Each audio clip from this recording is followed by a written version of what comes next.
Hallelujah. थोड़ा जोर से बोले हालेलुया। परमेश्वर के नाम को धन्यवाद देते हैं कि फिर से एक बार उस पवित्र परमेश्वर के चरणों में हम सब लोग आकर उसके वचनों के ऊपर हम लोग ध्यान करने का भी समय है। और आइए आज के ध्यान के लिए मैं चाहूंगा कि यूहन्ना रचित सुसमाचार की पुस्तक उसका 11 अध्याय हम निकालेंगे और उसका 1 वचन से लेकर हम लोग जो है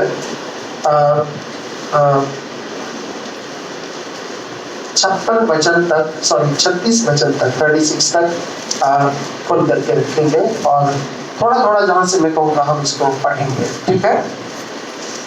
बाइबल के अंदर 4 सुसमाचार है, मत्ती, मरकुस, लूका और यूहन्ना। ये चारों के चारों सुसमाचार अपने में अनोखे सुसमाचार हैं। इसका मतलब यह है कि इनको लिखने वाले चारों के चारों जो लोग हैं वो अलग पर्सपेक्टिव के लोग हैं, अलग दृष्टिकोण इनका है, अलग इनकी एजुकेशन है, अलग इनका माहौल है। और ये जो सुसमाचार लिखते हैं इन सुसमाचार में कुछ ना कुछ खूबियां पाई जाती हैं। लेकिन यूहन्ना रचित सुसमाचार जो है वो अपने में अनोखा इसलिए है क्योंकि यूहन्ना यीशु के बहुत करीब का रहने वाला व्यक्ति है। हालेलुया।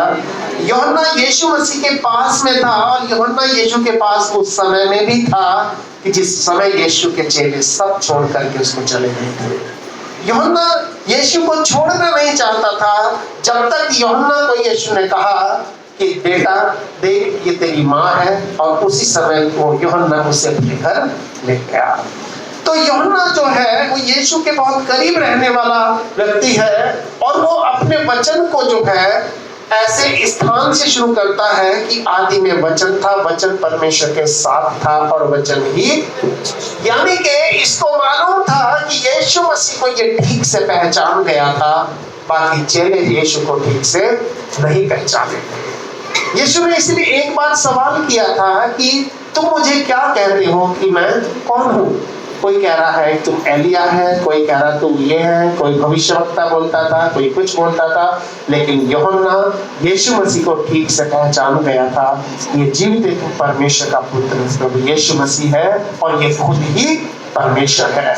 क्योंकि परमेश्वर यीशु मसीह जो दुनिया में आया ये परमेश्वर का प्रतिरूप था। प्रतिरूप का मतलब एक फोटोकॉपी थी। फोटोकॉपी समझते हो? उसने दुनिया में आकर के ये बताया कि परमेश्वर कैसा होता है। हालेलुया। लोग समझ पाए कि परमेश्वर कैसा होता है। अब जब हम इस 11वें अध्याय को पढ़ते हैं तो मैं शॉर्ट करके आपको कहानी बताऊंगा और इस कहानी के अंदर कई बार हमने कहानी पढ़ी है, पर एक बार फिर से हम इस कहानी को थोड़ा सा देखेंगे। इस 11वें अध्याय के अंदर क्या है कि यीशु मसीह एक परिवार से बहुत प्रेम करता है। ठीक है।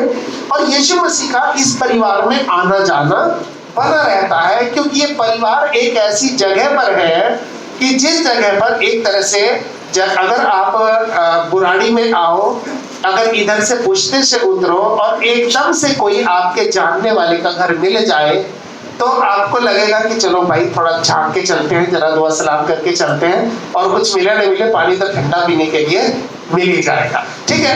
तो यीशु मसीह की आदत थी कि जब कभी वो बैतनिया की तरफ जाता था, यरूशलेम से बाहर जाता था, तो इस परिवार में वो हो करके ही जाता था। और इस क्योंकि परिवार में हो करके जाना वो एक आपसी प्रेम को दिखाता है कि भाई आए थे, थोड़ा चक्कर लगा गए और चले गए। तो यीशु मसीह का ये प्रिय परिवार था और इस परिवार के अंदर 3 लोग रहते थे। ठीक है। और 3 लोग कौन थे? एक मार्था थी, एक मरियम थी और एक उनका भाई लाजर था। और ये 3 लोगों का एक परिवार था और इस परिवार के अंदर यीशु का आना जाना था। यीशु मसीह जब भी शहर से बाहर जाता था या यरूशलेम को आता था, इस परिवार में जरूर से वो झांक करके जाता था। ठीक है। झांकने का मतलब थोड़ा सा हाय हेलो करके चला जाता था। और इसलिए पहले समय में क्या होता था कि लोग जो यात्रा करते थे वो पैदल यात्रा करते थे। तो वो धूल वाला वो इलाका है, अब उनके सर में उनके पैरों में धूल लगी होती थी। तो वहां पर एक प्रथा थी और ये प्रथा क्या होती थी कि वो जो भी मेहमान आता था उसके पांव धुलवाते थे और उसके सर को धुलवाते थे, क्योंकि उसमें रेत ही रेत होती थी। क्योंकि अरब का इलाका है। ये अरबियन कंट्री का जो आसपास का जो क्षेत्र है वो सब मुसलमान लोग, अरब के लोग रहते हैं। इस्राइल एक ऐसी जगह से बसा हुआ है जहां पर चारों तरफ से जो है क्या है, अरब के लोग हैं। और वहां पर सारा इलाका रेत का इलाका, रेतीला इलाका है। और उस समय में लोग जो यात्रा करते थे, जो मीन्स ऑफ ट्रांसपोर्टेशन थी, वो पैदल था। इसलिए यीशु मसीह पैदल चलता था और जब भी वो शहर से बाहर जाता था, थोड़ा बैठकर पानी वानी पी के फिर वो आगे बढ़ता था। हमारे जीवन में भी कुछ लोग ऐसे होते हैं, कुछ परिवार ऐसे होते हैं, या हम भी जब कहीं जाते हैं, किसी जगह जाते हैं, जैसे जहांगीरपुर जाते हैं, कहीं और जाते हैं, तो मन में होता है चलो भाई थोड़ा सा उनके यहाँ होकर के चलते हैं, आज क्या बनाया होगा, क्या खा रहे होंगे, क्या थोड़ा सा अच्छा लगता है। तो इसी तरह से यीशु मसीह इस परिवार से प्रेम करता था और इस परिवार में हो करके जाता था। और अब ये कहानी यहाँ से शुरू होती है। मरियम और उसकी बहन मार्था के गांव बैतनिय्याह का लाजर नाम एक मनुष्य बीमार था। ठीक है, और आगे कहानी बताती है ये वही मरियम है जिसने प्रभु पर इत्र डालकर उसके पांव को बालों से पोंछा था। ठीक है, आगे क्या लिखा है? इसका भाई लाजर बीमार था। इसका भाई लाजर क्या था? बीमार था। अब आप समझो, एक परिवार जिससे यीशु का लगाव है और इस परिवार के अंदर कुछ मुसीबत है, कोई दिक्कत है, कोई परेशानी है। और परेशानी क्या है? इसका भाई लाजर क्या था? बीमार था। उन दिनों में क्या होता था कि जो लोग होते थे उस समय, मेडिकल जो थी, इतनी साइंस इतनी अच्छी नहीं थी। ज्यादातर हकीम होते थे, वैद्य होते थे, और वही छोटा मोटा जो है अपना इलाज कर देते थे। ठीक हुआ तो हुआ और नहीं तो गया। ठीक है, उस समय कोई ज्यादा बड़ी मेडिकल सुविधाएं नहीं थी। अब ये व्यक्ति बीमार था और वचन कह रहा है आगे, उसकी बहनों ने उसे कहला भेजा। अतः उसकी बहनों ने उसको कहला भेजा कि हे प्रभु देख, जिससे तू प्रीति रखता है, तेरा लाडला जो है, तेरा जो प्रेमी व्यक्ति है, क्या वो बीमार है। ठीक है, उसने ये भी कहा, इसने ऐसा क्यों कहा कि जिससे तू प्रीति रखता है? वो इसलिए कहा ताकि उसको और थोड़ा सा दया आ जाए और प्रभु जल्दी से सुनते ही एकदम भाग पड़े कि हाँ आज लाजर बीमार है, मुझे एकदम से जाना है। हम कई बार जब परेशानी में होते हैं, दुख में होते हैं, तो हम जब किसी को सोचते हैं शायद वो हमारी मदद करेंगे, तो हम उससे ये बोलते हैं, देख भाई तेरा वो जो बेटा लगता है, तेरा वो जो है वो बीमार है। तो ताकि हमारे मन में आए हाँ यार वो तो मेरा बहुत ही अजीज है, इसलिए मुझे एकदम से भाग करके जाना पड़ेगा। और यहाँ पर वो ये कह रहे हैं कि देख प्रभु, वो लाजर, हे प्रभु देख जिससे तू प्रीति रखता है, यानी कि हमारे घर में जो तेरा सबसे बड़ा लाडला है वो बीमार है। आगे हाँ, यीशु ने कहा, हाँ, यह बीमारी मृत्यु की नहीं, हाँ, परमेश्वर की महिमा। ये सुन करके यीशु ने कहा कि ये बीमारी मौत की नहीं है, लेकिन परमेश्वर की महिमा के लिए है, कि इसके द्वारा परमेश्वर की महिमा हो। आगे क्या लिखा है? और कितनी अच्छी बात लिखी है कि यीशु मार्था, उसकी बहन मरियम और लाजर से क्या करता था? प्रेम रखता था, उनसे बहुत प्यार था इसका। आगे क्या लिखा है? फिर भी प्रेम रखता था, लेकिन फिर भी परमेश्वर आप सबसे प्रेम रखता है, लेकिन फिर भी कई चीजें ऐसी होती हैं जो हम उसकी समझ नहीं पाते। उनसे प्रेम रखता था, लेकिन फिर भी क्या लिखा आगे? जब उसने ये सुना तो जिस जगह पर वो था उसने कहा ठीक है भाई, अब तो 2 दिन और बाद चलेंगे। आप समझे? इन लोगों की कितनी एक्सपेक्टेशन होगी, इनकी कितनी उम्मीद होगी कि भाई जब हमने खबर भिजवा दी कि तेरा भाई जो तेरा जो प्रिय है, तेरा जो लाडला है, क्या है वो बीमार है। इन्होंने सोचा कि भाई यीशु सुन करके ही भागा जल्दी से आएगा, सारे काम को छोड़ देगा, और लेकिन यहाँ तो उल्टा ही हो गया। लिखा फिर भी जिस जगह पर वो था वहां 2 दिन और रुक ठहर गया। ठीक है, आगे क्या लिखा है? इसके बाद उसने चेलों से कहा, आओ हम फिर यहूदिया को चले, क्योंकि अभी अभी ये लोग यहूदिया से आए थे और यहूदिया में क्या था, इनको पत्थर वहां करना चाह रहे थे लोग, और बड़ी मुश्किल से जान बचाकर यीशु और उसके चेले यहाँ पर भाग करके आए थे। और यीशु ने कहा आओ हम यहूदिया को चले। हाँ आगे, चेलों ने उससे कहा हे नबी, अभी तो ये जितने यहूदी लोग थे तुझ पर पथराव करना चाह रहे थे, तुझे मार डालना चाह रहे थे। हाँ क्या तू फिर वहीं जाएगा, खुद भी मरेगा और हमें भी मरवाएगा, मतलब खुद भी परेशानी में पड़ेगा और हमें भी परेशानी में डालेगा। हाँ आगे, यीशु ने उत्तर दिया क्या दिन के 12 घंटे नहीं होते? अगर कोई दिन में चले तो ठोकर नहीं खाता। इस जगत का उजियाला देखता है, परंतु अगर कोई रात में चले तो ठोकर खाता है, क्योंकि उसमें प्रकाश नहीं। हाँ और इसके बाद उनसे कहने लगा हमारा मित्र लाजर जो है वो सो गया है, परंतु मैं उसे जगाने चाहता हूँ। अब देखो यहाँ पर ये कैसा प्रेम था। वचन में 2 बार लिखा कि यीशु उनसे प्रेम करता था। मरियम को भी मालूम है कि ये हमसे प्रेम करता, इसलिए तो कहा था कि तेरा वो लाडला या तेरा जो वो व्यक्ति है वो क्या है, बीमार है।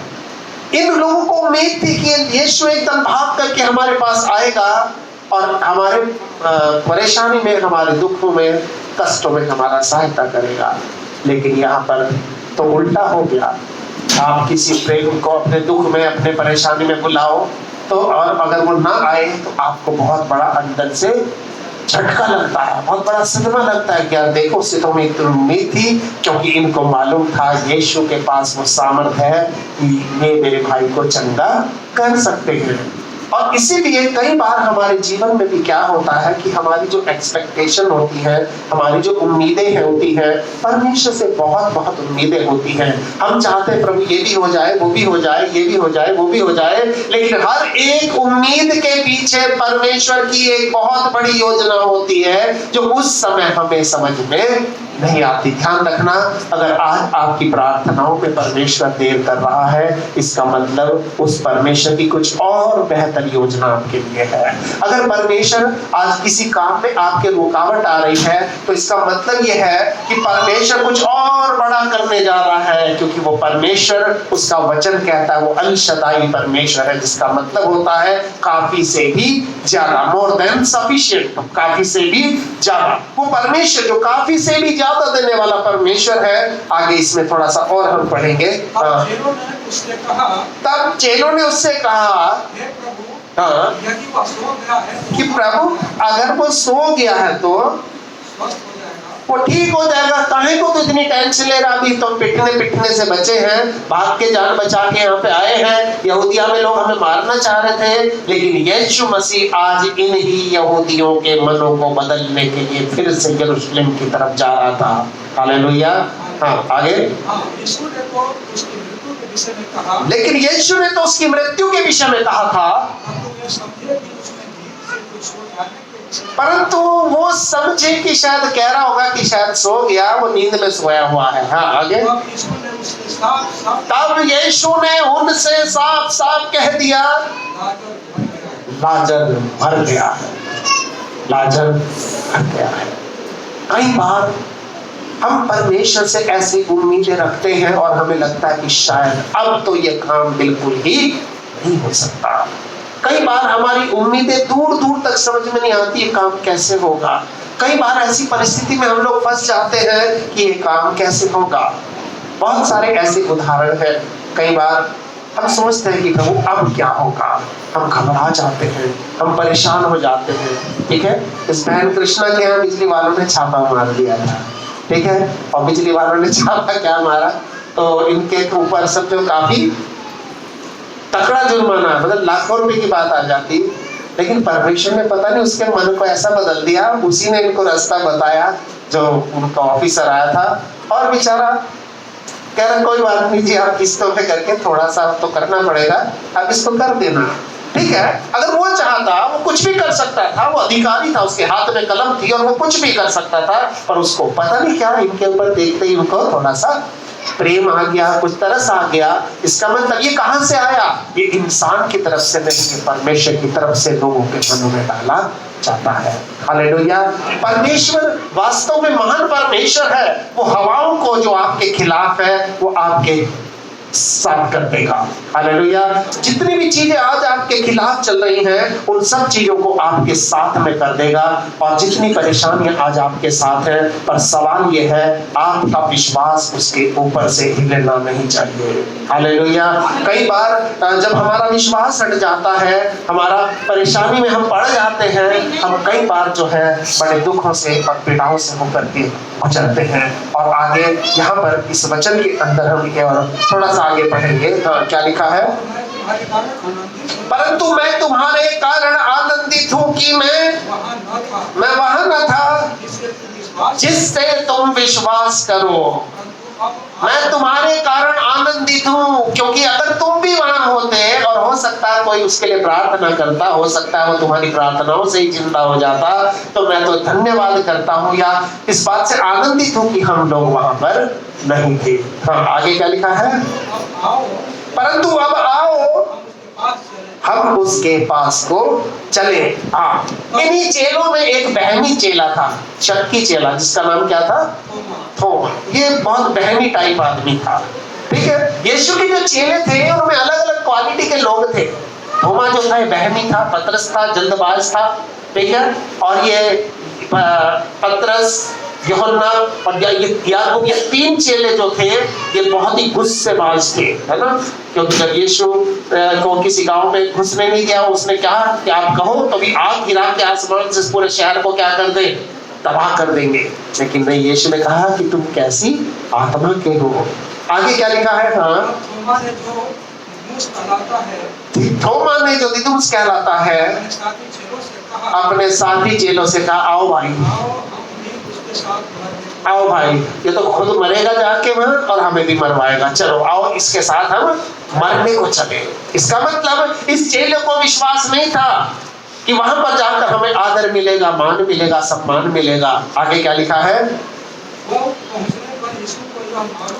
वहां पहुंचने पर यीशु को यह मालूम हुआ कि लाजर को कब्र में रखे हुए 4 दिन हो चुके, यानी कि उनको सफर करने में भी टाइम लगा, ठीक है, क्योंकि वो जगह थोड़ा सा दूर थी। हाँ, आगे क्या लिखा है? बैतनिया यरूशलेम के समीप कोई 2 मील की दूरी पर था। हाँ, बहुत सारे जो यहूदी लोग थे, क्योंकि ये यहूदी कास्ट के लोग थे और यहूदियों के ही तो विश्वास को बदलने के लिए, उनके विश्वास को जीतने के लिए यीशु मसीह ने ये देर किया था। हालेलुया। हाँ, आगे क्या लिखा है? और उसके भाई की मौत हो गई थी। तो कुछ लोग जैसे कोई मर जाता है तो जाते हैं 2 मिनट के लिए बैठने के लिए जाते हैं समाज में, इन्हीं के यहाँ पर भी लोग आए हुए थे। हाँ, आगे। जब मार्था ने यीशु के आने का समाचार सुना तो उससे भेंट करने को गई, परंतु मरियम घर में बैठी रही, क्योंकि मरियम का विश्वास टूट गया था, मरियम का विश्वास खत्म हो गया था, क्योंकि उसे मालूम था, बताओ, जिस समय जरूरत थी उस समय तो आया नहीं। जब आरती को कंधा देना था उस समय भी नहीं आया। अब कब्र में रखा है, 4 दिन हो गए, अब आकर के शक्ल दिखा रहे हैं। इसका मतलब बहुत विश्वास टूट गया था। आगे क्या लिखा है? हाँ, मार्था ने यीशु से कहा, हे प्रभु, यदि तू यहाँ होता, अगर तू यहाँ होता तो मेरा भाई कदापि न मरता। इसका मतलब तू यहाँ नहीं था, इसका मतलब मेरे भाई की मौत का जिम्मेदार तू है। इसका मतलब अगर तू यहाँ होता तो मेरा भाई नहीं मरता। हाँ, आगे क्या लिखा है? और अभी भी मुझे विश्वास है, अभी भी मैं जानती हूँ कि जो कुछ तू परमेश्वर से मांगेगा परमेश्वर तुझे दे देगा। आगे यीशु ने उससे कहा, यीशु ने उससे कहा तेरा भाई फिर जी तेरा भाई फिर जी उठेगा। उठेगा। मार्था ने उसे कहा, मार्था ने उससे कहा मैं जानती हूँ मैं जानती हूँ कि अंतिम दिन में पुनरुत्थान के अंतिम दिन में पुनरुत्थान के दिन समय वो जी उठेगा। में वो जी उठेगा। यीशु ने उससे कहा, यीशु ने उससे कहा पुनरुत्थान और जीवन में हूँ, जो कोई मुझ पर विश्वास करता है यदि वो मर भी जाए तो भी जिएगा। हालेलुया। यीशु मसीह खुद मुर्दों में से जी उठा आज के दिन, वो ये बताने के लिए अगर वो मुर्दों में से जी उठ सकता है, हमारी भी मुर्दा हालत से वो हमें जी करके उठा के खड़ा कर सकता है। हालेलुया। और इसलिए आगे यहाँ पर परमेश्वर के वचन में लिखा है, हाँ, और जो कोई जीवित है उस पर विश्वास करता है हाँ, वो अनंत काल तक न मरेगा। क्या तू उस पर विश्वास करती है? उसने कहा, हाँ प्रभु, मैं विश्वास करती हूँ कि परमेश्वर का पुत्र मसीह जो जगत में आने वाला था वो तू ही है। आगे क्या लिखा है? हाँ, अपनी बहन मरियम को बुला के कान में उसके चुपके से कहा, हमारा गुरु यही है और जहाँ वो तुझे बुलाता है। क्यों? मार्था के कहने से, क्योंकि उत्तम भाग इसी ने चुन रखा था। किसने? मरियम ने। लेकिन आज ये निराश थी, ये आज निराश थी। आगे क्या लिखा है? हाँ, अब यीशु गांव में नहीं पहुंचा था। हाँ, हाँ, हाँ, अब जो यहूदी उसके साथ थे हाँ, और उसे शांति दे रहे थे, हाँ, यह देखकर कि मरियम तो उठ के बाहर गई है, हाँ, यह समझे कि परम धन्य को जानती है, हाँ, वो उसके पीछे हो लिए। हाँ, बहुत सारे यहूदी वो भी उनके पीछे हो लिए। हाँ, आगे जब मरियम वहां पहुंची, यीशु का तो उसे देखते ही उसके पांव पर गिर पड़ी और कहा, और उसने वही मार्था वाली बात कही। क्या कहा? हे प्रभु, यदि तू यहाँ होता तो मेरा भाई न मरता, क्योंकि मेरे भाई को समझ लो उसकी मौत का जिम्मेदार तू है। अगर तू यहाँ होता, अगर एक आवाज पे तू हमारी आ जाता, तो उस समय जो है मेरा भाई मरने से बच जाता। हालेलुया। हाँ, आगे। हाँ, जब यीशु ने उसको और उस युवक को जो उसके साथ आए थे, हाँ, रोते हुए देखा तो आत्मा में बहुत ही उदास और व्याकुल हो गया, क्योंकि बहुत ही गम का माहौल था। और कहा तुमने उसे कहाँ रखा है? और तुमने उसे कहाँ रखा है? उसने उससे कहा, हे प्रभु, हाँ, चल कर देख ले। कि हे प्रभु चल करके देख ले। आगे यीशु रोया और बाइबल में लिखा है यीशु रोया। इसका मतलब यीशु की उनके साथ सहानुभूति थी, यीशु का हृदय उनके साथ मिला हुआ था। यीशु को इस बात का एहसास था कि मुझे पहुंचना चाहिए था पर मैं नहीं पहुंच पाया। लेकिन यहाँ पर हम एक बात को समझते हैं कि कई बार परमेश्वर की योजना बहुत अलग होती है और होती वो हमारी भलाई की है, पर उस समय हमें समझ में नहीं आता। हमारे दुखों के साथ में यीशु भी दुखी होता है, हमारी पीड़ाओं के साथ में यीशु भी पीड़ित होता है। हाँ, आगे पढ़ेंगे। और यहूदी कहने लगे, देखो उससे कितना प्रेम रखता, और यहूदी कहने लगे, देखो ये वास्तव में उससे कितना प्रेम रखता था। परंतु उनमें से कुछ ने कहा, क्या जिसने अंधे को आंखें खोली, हाँ, यह भी नहीं कर सका कि यह मनुष्य न मरता। हाँ, मतलब दो पार्टी थी यहूदियों में, दो तरह के लोग थे। एक तो यीशु के फेवर में थे और दूसरे यीशु के खिलाफ थे। वो कह रहे, बताओ इतने मुर्दों को किया, इतने अंधों की आंखें खोली, इतना भी नहीं कर सके, आदमी ना मरता। आगे। हाँ, तेरी मन में तेरी बहुत सी उदास होकर हाँ, आया, हाँ, और एक गुफा थी, हाँ, और एक पत्थर उस पर रखा था। हाँ, यीशु ने कहा, पत्थर हटाओ। और यीशु ने कहा, पत्थर हटाओ। आगे। बहन मार्था उससे कहने लगी, और उस मरे हुए की बहन मार्था उससे कहने लगी, प्रभु, हे प्रभु, हाँ, उसमें से अब तो दुर्गंध आ रही है, उसमें से तो बदबू आने लगी होगी, क्योंकि उसे मरे हुए 4 क्योंकि उसको मरे हुए 4 दिन हो गए। हाँ, यीशु ने उससे कहा, यीशु ने उससे कहा, क्या मैं तुझसे नहीं कहता, क्या मैं तुझसे नहीं कहता, यदि तू विश्वास करेगी तो परमेश्वर की महिमा को देखेगी। इसका मतलब ऐसी हालत में भी आपको और मुझको प्रभु पे विश्वास करना है जिस हालत में कुछ भी दिखाई नहीं दे रहा है। यीशु ने कहा यदि तू विश्वास करेगी तो परमेश्वर की महिमा को देखेगी। हाँ, तब उन्होंने उस पत्थर को हटाया। यीशु ने आंखें उठा करके कहा, हे पिता, मैं तेरा धन्यवाद करता हूँ कि तूने मेरी सुन ली है और मैं जानता था तू सदा मेरी सुनता है।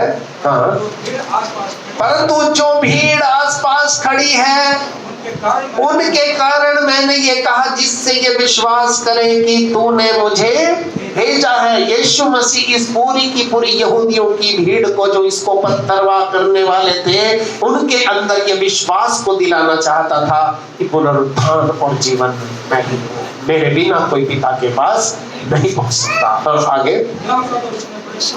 और ये कह करके उसने बड़े शब्द से पुकारा, हे लाजर निकला।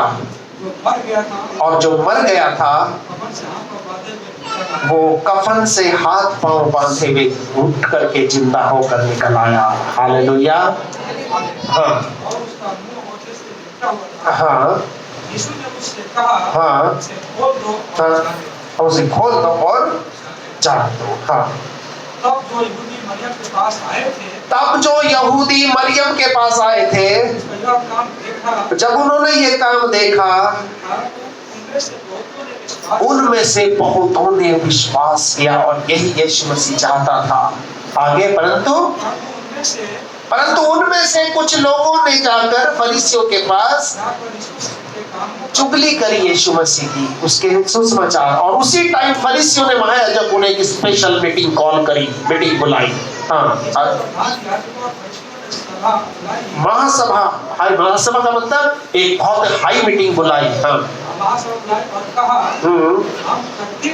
हाँ, दिखाता है यदि हम उसे यूं ही छोड़ दें तो हाँ, सब उस पर विश्वास ले आएंगे। हाँ, और वो भी आकर हमारी जगह और जाति दोनों पर अधिकार करेंगे। इसका मतलब यहाँ पर इस कहानी के अंदर हम एक बात को पढ़ते हैं, यीशु मसीह का किसी चीज में देरी का कारण ये था क्योंकि वो कुछ बड़ा करने जा रहा था। अगर वो बीमार को ठीक कर देता तो और भी बहुत बीमार ठीक किया, उससे उसको कोई पता नहीं चलता, लोगों को भी कुछ पता नहीं चलता। लेकिन यीशु मसीह ने जानबूझकर लाजर को इस कंडीशन में जाने दिया ताकि वो उसको मरे हुए से जिंदा कर सके और जितने यहूदी लोग हैं ये सब यीशु के ऊपर विश्वास ला सके। और इनमें से एक ग्रुप जो है उसको भी अलग होना जरूरी था क्योंकि यीशु का क्रूस पर बलिदान भी आपके मेरे लिए बहुत जरूरी था। और बलिदान के बाद यीशु का मुर्दों में से जी उठना भी बहुत जरूरी था। और इसलिए इस वचन में यीशु ने कहा है कि पुनरुत्थान और जीवन मैं हूँ, मेरे बिना कोई पिता के पास नहीं पहुंच सकता। यीशु ने कहा मार्ग, सत्य और जीवन भी मैं ही हूँ और बिना मेरे कोई भी पिता के पास नहीं पहुंच सकता। आइए इस वचन के द्वारा हम एक बात को समझें कि कई बार हमारे जीवन के अंदर परेशानियां चलती हैं, दुख चलते हैं, पीड़ाएं चलती हैं। हम कई बार परमेश्वर से सवाल करते हैं कि प्रभु ऐसा मेरे साथ क्यों हो रहा है, तू मेरी आवाज को क्यों नहीं सुनता, तू मेरी प्रार्थनाओं को क्यों नहीं सुनता। आइए हम सब लोग अपनी आंखों को बंद करेंगे और इस वचन के ऊपर थोड़े समय के लिए हम लोग मनन करेंगे, ध्यान करेंगे, अपने परमेश्वर से कहें कि प्रभु कई बार तू मेरी आवाज को नहीं सुनता, मैं तुझे पुकारता हूँ, तू मेरी प्रार्थना को नहीं सुनता क्योंकि पिता हमारे लिए कुछ बेहतर कर रखा होता है। हम कई बार उससे कुछ मांगते हैं, वो नहीं देता है क्योंकि वो परमेश्वर हमारे लिए और कुछ बेहतर करना चाहता है। कई बार वो हमारी बीमारी को ठीक नहीं करता क्योंकि वो एक बहुत बड़ी गवाही हमारे जीवन से पैदा करना चाहता है। और यीशु का उद्देश्य है, उसके हर एक आश्चर्य कर्मों के पीछे उद्देश्य था। बिना उद्देश्य के यीशु मसीह ने कोई भी आश्चर्य कर्म नहीं किया।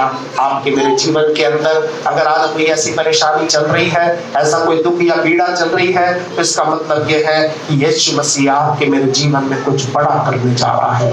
हालेलुया। आइए हम लोग आंखों को बंद करें और अपने परमेश्वर के सामने अपने सर को झुकाएं। लगाएंगे और हम लोग प्रार्थना करेंगे। हमारे महान और सामर्थी पवित्र परमेश्वर, हम तेरे नाम को धन्यवाद देते हैं क्योंकि पिता तू सच में महान परमेश्वर है, तू राजाओं का राजा है और जीवित परमेश्वर है। तूने हम सबको बना है, रचाया है और आज एक बार फिर से लेकर अपने पवित्र चरणों में लेकर आया है। पिता हम ये प्रार्थना करते हैं इस समय हर एक भाई बहन बच्चा बुजुर्ग जो भी आज तेरे चरणों में है, इन सबों के जीवनों को अपनी आशीष से परिपूर्ण कर और अपनी बरकतों से भर और आने वाले दिनों में इनको बड़ी आशीष देकर प्रभु जी अपनी महिमा और सेवा के लिए तू इस्तेमाल कर। प्रभु परमेश्वर, हम धन्यवाद करते हैं तेरे प्रेम और तेरी उपस्थिति के लिए, तेरे वचन के लिए। प्रभु इस वचन की आशीष इनके जीवन में कार्य करने पाए प्रभु, हर एक जन को अपनी बरकतों से भरपूर करे। पिता तूने आज तक हम सबको संभाला है, आने वाले समय में भी हम सबको संभाल कर हम सबों के जीवन में तू महान कार्यों को प्रकट कर।